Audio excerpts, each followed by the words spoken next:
Victor Wembanyama easing-easy na pinostraise ang 7-footer ng Boston Celtics. Jason Tatum naman na bad trip, papatulan pa ang babaeng official. Parang papel na binangga si Wemby sa paint mga idol.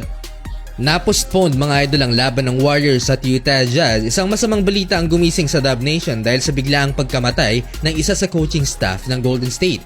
Ang 46 years old si Dejan Milojevic, ang kababayang Serbian ni Nikola Jokic. Ayon kay Woj, nagkaroon ng serious health issue si Coach Dejan habang nasa isang restaurant sa Salt Lake City. Siya yung nasa likod lagi ni Steve Kerr tuwing may laban ng Golden State Warriors. Samantala, Pascal Siakam tagumpay na nakuha ng Indiana Pacers. Ang package na nakuha ng Raptors ay kasama si Bruce Brown Jr. at 3 first-round picks. Mas lalong lumakas ang Pacers sa pag-acquire sa 2-time All-Star at NBA champion. So Celtics versus San Antonio Spurs. Boston ang may best record sa NBA with 31 wins and only 9 losses. Natalo sa jump ball sa Wemby. Well, solid first quarter for Wembanyama, 10 points in 4 of 6 shooting. Nagsimula sa alley-oop dunk mula sa assist ni Jeremy Sohan. Mismatch si 6'9" Al Horford sa laki ni Wembanyama. 2 3-pointers ng rookie sa pangalawang attempt ni Wemby, hindi na nag-contest pa si Horford. Umabot ng 8 points ang biggest lead ng Celtics. Tatum tough shot baseline. 15 points combined si JT at Jaylen Brown sa opening frame. 30-25.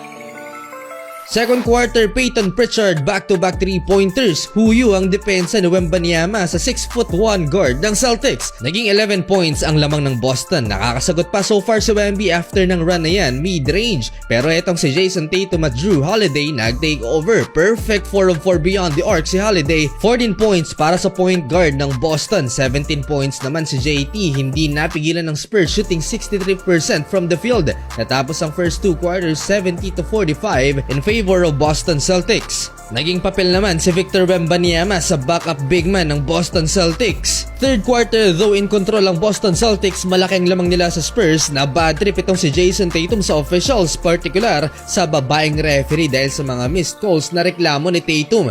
Dito sa pag-swing ng kalaban sa tenga niya, nagsimula ang frustration ni JT. Bumawi naman ang Celtic superstar at nakakapag-dress. No easy basket naman for Wembanyama. Nahirapan ang rookie, tila naging buenas pa ang layup na to sa pag-contest ng kalaban. Papatapos ang quarter, nagalit na naman si Tatum sa depensa ng San Antonio Spurs. Tumulong si Wemby, may kasamang pamimisikal pero no call. No chill sa babaeng official si Tatum, talagang papatulan. Ayaw pang ibigay ang bola. 94-78. Malaki ang lamang ng Boston. 23 points sa Wemby, 24 kay JT.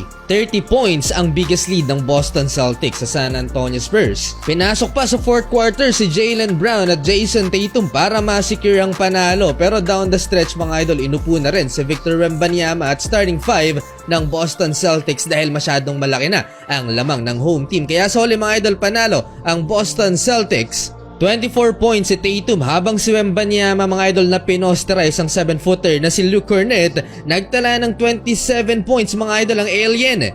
Ang video ito ay hatid ng Ace Game. Bagong laro mga idol, first cash in 55 pesos bonus agad through GCash and Mayang Cash In. Bukod dyan, may bonus din. Sa kanilang referral system, mas pinadaming laro at madaling mag-cash out syempre. Nasa comment ng link mga idol, paalala, keep it fun and gamble responsibly.